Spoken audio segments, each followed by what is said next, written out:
Hello, everyone, and welcome to the latest episode of Fish Bytes, the Miami Herald's Miami Marlins podcast. I'm Jordan McPherson. He's Andre Fernandez, recording on a Halloween Monday here. Dre, how are you? I'm doing good, Jordan. How you doing? Fresh off the Dolphins trip to Detroit, huh? Yep, fresh off of being in the Motor City for the first time, I might add. Had pretty good time up there. I mean, Dolphins, it was shaky in the first half, especially that defense, but the defense pitched a shutout, and Tua did what he could do, and Tyreek Hill being Tyreek freaking Hill, and Jalen Waddle being Jalen freaking Waddle. Yeah, it was a good win for them, a needed win for them. They're 5-3. They're on the right track with a first-year coach, and that's kind of my way to segue into what we're going to be talking about as the Marlins have hired their new manager. Yeah, Skip Schumaker is on board. I was going to say about Detroit. Detroit's come a long way. Maybe the Lions haven't, but the city has. I think the city's nicer. I didn't realize that was your first trip out there, but the city's much gets a bad reputation, but it's a little nicer than it used to be.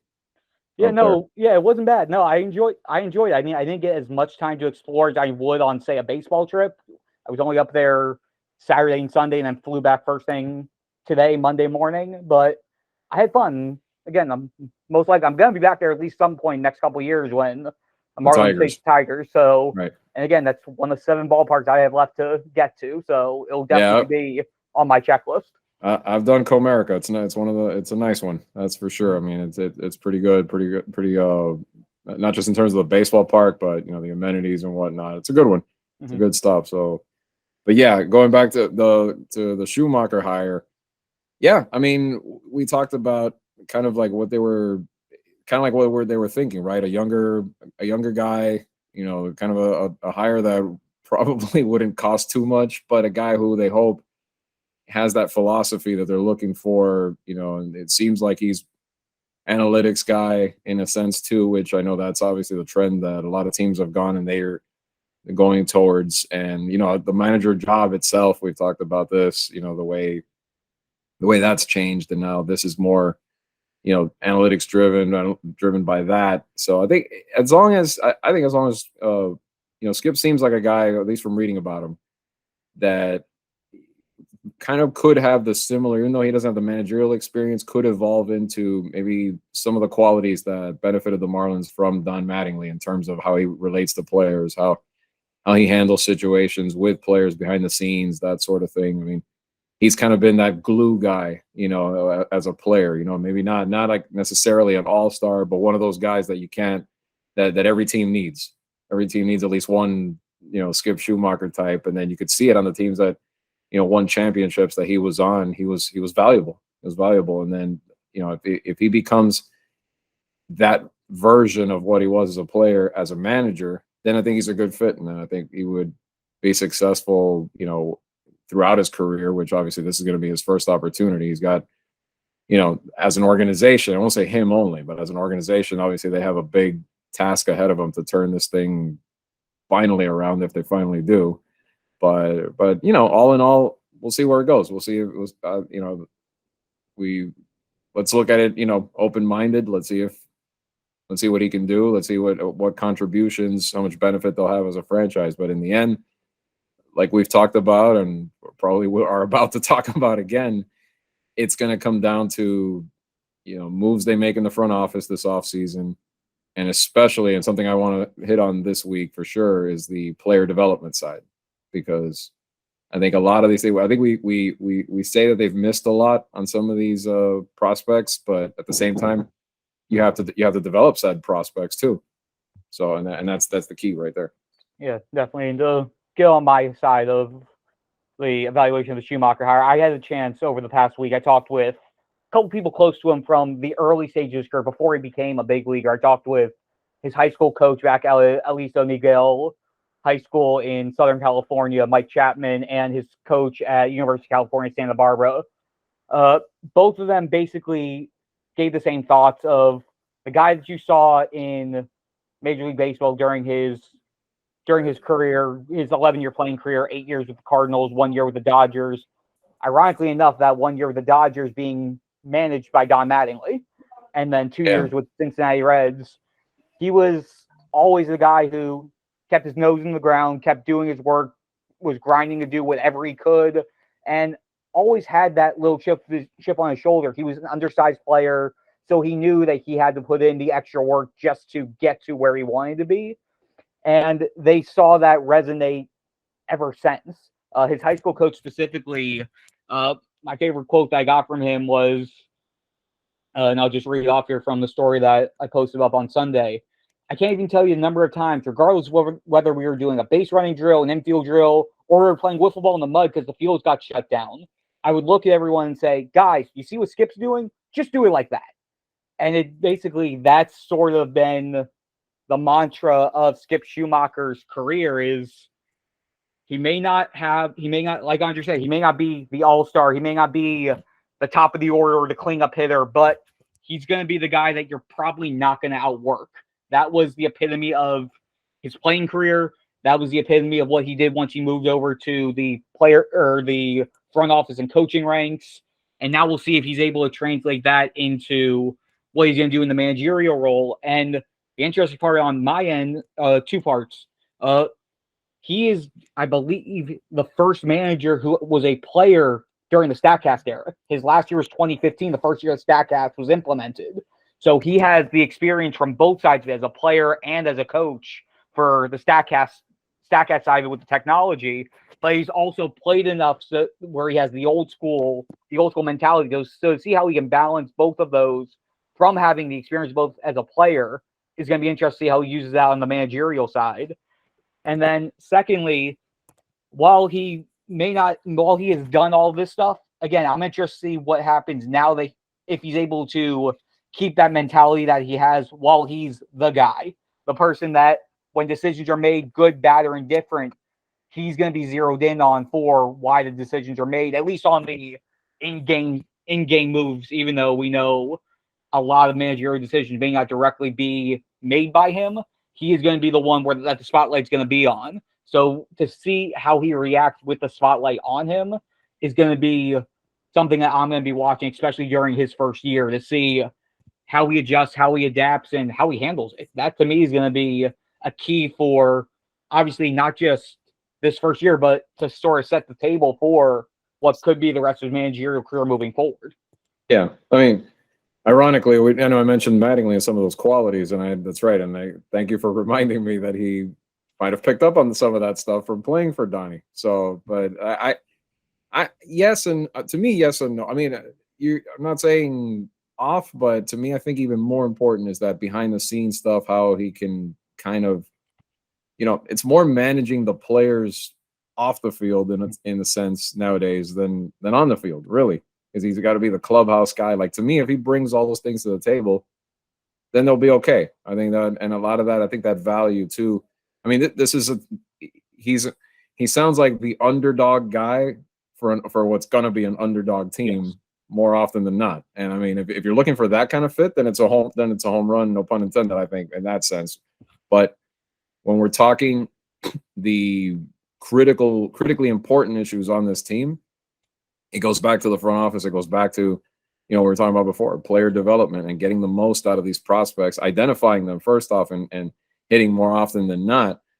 And on the hitting side, not just hitting on them, but also being able to hit consistently. And that's where, maybe I say that, maybe I don't know if we're diving into that yet, but I think that's the side of this that you almost have to look at it a little differently than maybe the prototypical player that they've been trying to get all the time. You know what I mean? Like, they've hit on a few of them, but they almost need to tailor their team better to the kind of ballpark they have. And while home run power is nice and it's necessary, but you need guys that can consistently hit. Yes. You need contact. You need gap to gap more so than the no doubter with a high strikeout rate. Exactly. I mean, and that's it, man. And that's exactly it. You can't keep getting these high strikeout guys all the time. You're gonna have some because you're gonna need some power hitters, and some guys by nature that's what they're gonna be like. But not up and down almost every single one, or at least like I'm not talking necessarily the big league lineup per se, because you have some guys like that, like a John Birdie, let's say, or others. I'm talking about like just at the minor league, at the prospect level, when you look at their top 10, 15 guys, on the hitting side, they have to be good contact hitters. I mean, that burns good teams. And I'm using, the one that we jokingly talk about that I grew up, a fan of. I mean, look what happened to them. They cannot beat the Houston Astros with all their home run power guys. They needed more contact hitters. I mean, that at any point in baseball, you need that. But especially, I think, on this team, it'll balance it out better. And look, this approach hasn't totally worked out. It's produced a couple players here and there. But overall, you need to get guys that'll pan out and be productive hitters in the majors, and then and consistently at the major league level. Because most of the time, what have we seen? For every power hitter they get, you have a few that have not panned out and have ended up being off the team or still stuck in the minors. Why? Because they're striking out 30-40% of the time. And there's way more of that than guys that have materialized, especially. And that's not even counting, yes, they've hit on a few through trades. I'm talking straight up guys that they've drafted that have not worked out. So that's what I'm saying. Philosophically, I think that's going to be the big key going forward. And that, Schumaker will be a voice in there too, but that comes to the major decision makers in the franchise going forward, and whoever gets brought in new after the changes that they've made already. All right, well, and on that front, let's look at some of those top prospects. I'm going to go off Pipeline's rankings right now, or rank them out, go out by their position players from the top to the bottom. Top position player, Jacob Berry, their first-round pick from last year. He's a contact hitter. He's more of a gap-to-gap guy. Again, yes, he's young. He just finished. He was in low A all year. 248 average, 26 RBI. Let me grab, and 141 at bats. Second highest guy, Jose Salas, a guy who both of us have mentioned that we are very on board with him. Actually, about to pull his fall league stats numbers now. 19 years old, second youngest guy in the Arizona Fall League this year. Trying to get his numbers. My computer is being very slow at the moment. Well, until you get the numbers, but yes. Yeah, but we have the idea. He fits the mold better. Yeah. He fits the mold. Guy after him, Yiddy Capet, fits that mold as well, but also, again, on the younger side. Then we get to number 4 is Khalil Watson, who is more of the power contact, power high strikeout rate. So you go down to their 4th overall hitting prospect before you get to one of those high power guys. Joe Mack is 5th. Jordan Groshans is 6th. And we got to see a taste of Groshans in the big leagues this year. And Groshans went from trying to be more of the high power guy to more of a contact gap to gap guy. And I saw a little bit of that month he was up here. Granted, or 2 or 3 weeks, granted that's a small sample size, but he showed the ability to adjust once the Marlins acquired him at the trade deadline. And then the last 2 in the top 15 for the Marlins are Victor Mesa Jr. and Ian Lewis, who are, again, not power guys. So the top of the organization's hitting structure, they're all young outside of Groshans, but they all do fit that mold that you're saying that they need to start approaching. So they have the pieces there, but they're all also, most of them are probably at least 2 years out. Salas, if he has a good year next year, could potentially sneak in toward the end of the year, but they're all still at minimum 2 years away. Yeah, and the fact that there's more of them you see in the more recent, acquisitions could, kind of reflects maybe the beginnings of maybe that shift that we're talking about in kind of like the idea of what they're looking for, where you've seen that maybe in the last year or two start to change a little bit, because they've probably realized, some of that, just hasn't worked for the first 3-4 years of this process that they've been in. So that's good, but they need to, whoever comes in key positions now, that it has to kind of follow that, and you have to keep adding on, because as you know, every franchise needs, you need depth at every spot. So the more, guys like that they can filter in along with some of the power bats that they do have that are panning out. But then, and then it comes down to just development, like I said before, like that when it comes to just coaches at every level, being able to just be the right guys to guide these players in the development process toward becoming, potential major leaguers, and identifying obviously who can and who can't. Yeah, and just the quick Arizona Fall League stats now that I finally have them up. Again, Victor Mesa Jr., Joe Mack, and Jose Salas are the Marlins 3 hitters there. All 3 of them among their top 15 prospects, all 3 of them homegrown. Victor Mesa Jr. leads the bunch, 827 OPS, 11 for 48, one double, three triples, two home runs, 9 RBI, 9 runs scored, 14 K, 6 walks. Joe Mack, a 765 OPS, 3 home runs, 5 ribbies, 8 runs scored. And Jose Salas, 234 average, 673 OPS, 11 for 47 with 4 RBI. And a reminder again, Salas and Joe Mack are both 19 years old. They're 2 of the 5 youngest people in the fall league overall. So that's just showing you where they're stacking up against older competition. Mesa Jr. is a little bit older than them, and to see the continued strides in him, especially knowing what's happened with his older brother, to at least see things looking like they're trending in the right direction for Victor Mesa Jr., that's a positive. He's what now, 21? I believe he is 21. He's either 20 or 21 now. Yeah. I mean, back when they got him, at the beginning. Yeah, he turned 21 in September. There you go. Okay. Yeah, since back at the beginning, that's something that I remember thinking was, he's going to get the experience that his older brother didn't, because he, coming over from Cuba at already 23 years old or whatever, or 22, I think at the time, you already a little bit made, I guess you could say, as a player at that point in your age wise. But when Junior came in, 16, 17 years old, he was still a sponge. Like, he was like, all right, he's going to see all the pitching on this side. He's going to start to develop better. And, I thought that was going to benefit him tremendously for, wherever his ceiling is now at this point as a player. But I think it was going to be very beneficial. And an experience like this in Arizona is, again, fall league down to about, a week or so to go? There's about a week and a half, 2 weeks, something like that. They have their fall star game, I think, on the 5th, and then they have one more week of games, and then that wraps up. Yeah, so it's been good. It's been good for them for sure. And Mac, good to see too, because one of their recent high draft picks, continuing to develop there as well. Yeah, and now the transition back to the front office and adjustments they're going to make there. News from late last week. The Marlins, well, they haven't confirmed the hire yet. They have hired Oz Ocampo from the Houston Astros to be an assistant general manager. And just some background on Oz. He's held various roles as an MLB executive over the past 2 decades.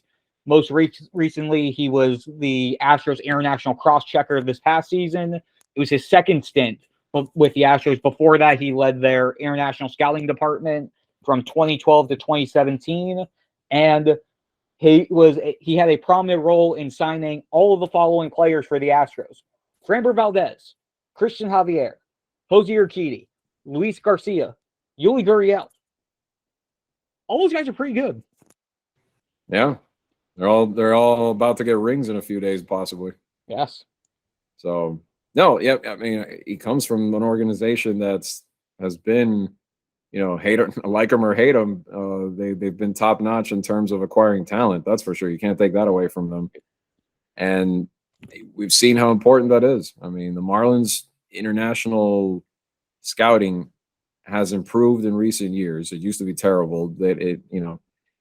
Say what you want. Maybe the Mesas were more for the splash than anything. They haven't. Neither one's made the majors. But you're right. It was the icebreaker. And now guys that have come since have made some noise in terms of growing and developing for them. And you need to have that, because Houston is where it is on the backbone of guys that they did that they were able to get on the international scene. And then look at others franchises too. Atlanta for years now has done a great job in that, and several others. I mean, it's a vital component. So that experience alone, not that that's only what Oz will be involved in, but that part, that facet in the organization will be crucial for them with this hire, if he can continue to boost that side of it. Yeah, and on that note, 7 of the Marlins' top 18 prospects, according to MLB Pipeline, are guys who they acquired through the international cycle, led by Gary Perez, who we saw this past year just had a breakout year. I believe he's the number 9 overall prospect now, depending on how the graduation shook out toward the end of the year. Mm-hmm. He finished he's the number 9 prospect heading into the offseason. And then a few of the other guys we talked about, Salas, Ian Lewis, a few guys who were in there who were at the Dominican Summer League this year. Got a couple of their names who were guys who I was impressed with. Anthony Figueroa, an outfielder, Jose Gerardo, an outfielder, Ronald Hernandez, who was a catcher at the Florida Complex League. Again, a lot of younger guys, but also, again, doing enough to start building up that reputation of being able to develop guys, and Victor Mesa Jr., of course. And also something else that the Marlins are hoping will give them a competitive advantage on the international side, the unveiling of their new Dominican Academy and Development Complex that they revealed last week. 35-acre development in Boca Chica, Dominican Republic. The complex itself is more than double the size of the Marlins old complex. It has 3 major league size playing fields, along with an agility field, 4 covered batting cage tunnels, 6 covered pitching mounds, an athletic and administration building that has a video room, weight room, and training room. A residential complex that has more than 100 beds and 3 classrooms and a computer learning center. And this is something that's been in the works for a while. I think I remember back when you were at the Athletic, you did some stuff looking at the academy and what they were trying to do. Obviously, the pandemic pushed it back a little bit, their projection for it, but they broke ground on it last June, and 16 months they kept in budget, which I believe was about $15 million to get it made. And based off of what the Marlins sent us when they unveiled everything on Friday, the place looks very nice. Yeah, I actually was there when I got a tour of the old place. And just from seeing the drone footage of this new place, yeah, it blows it out of the water. I mean, it not just the size, but it just looks state of the art. At least it has the appearance of being something that's modern, something that's going to help them, going to help those prospects for sure. Because the one I went to, I mean, nothing. The people there, great, were doing a good job, and you could tell it was something cool that they were, helping those guys out. But it didn't. It looked like a high school.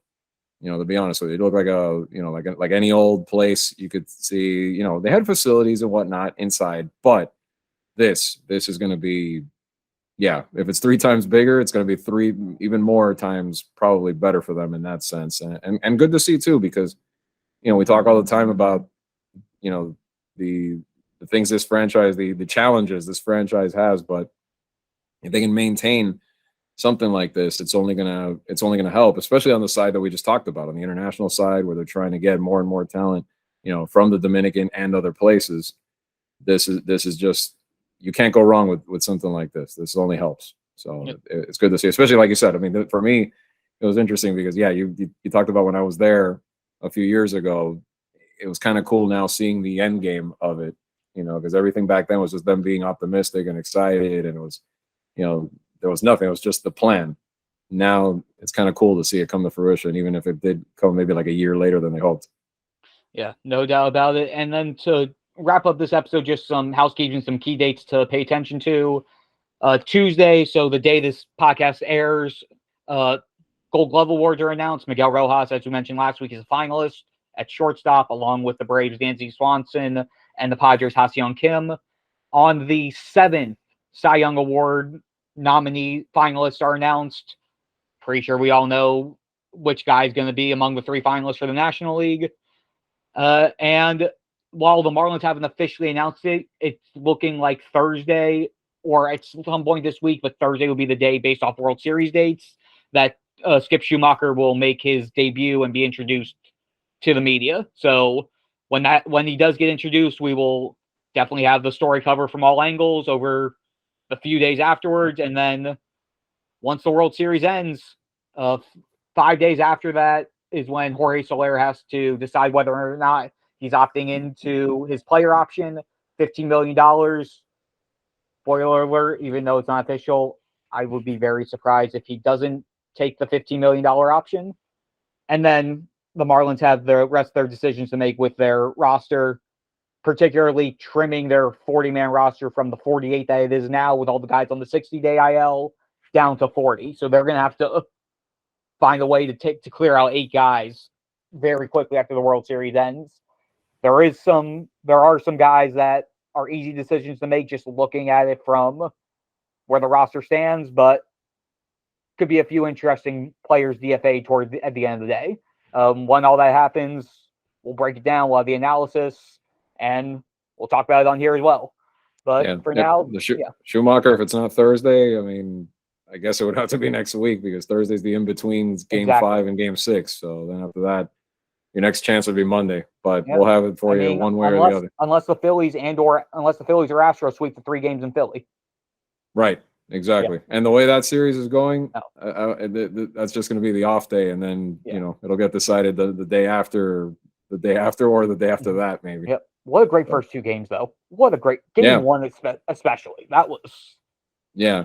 I mean, interesting, too, because Houston, you can tell, I mean, they don't blow it. It's 2-0, and it's kind of like where we thought, Houston being the favorite. But for the Phillies, good for them. They gave themselves a fighting chance now, going home for 3. And, even if they don't sweep it, it almost feels like they need to take at least 2 to have a shot at it because Houston's too good to drop 2 in a row at home in 6 and 7 if that were the case. So. Yeah, it's going to be a fun finish and then lead into what should hopefully be an interesting offseason. And with that, that's going to do it for this week's episode of Fish Bytes. Thanks so much for tuning in, everyone. We'll be back again next week.